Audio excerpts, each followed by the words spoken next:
আমার বোন বলেছে যে দিদি ও শাড়ি পরে বাইক চালায়।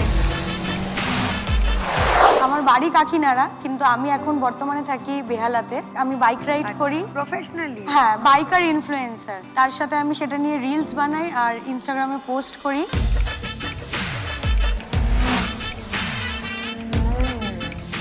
আগে বাবার একদম অপছন্দ ছিল, এখন যখনই বাইরে যাই সবাই দিদি দিদি বলে আসে, ছবি তোলে।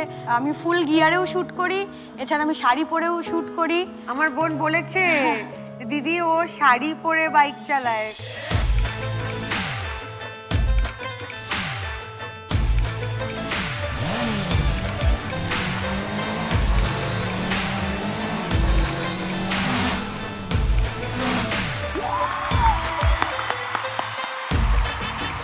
উফ উফ উফ।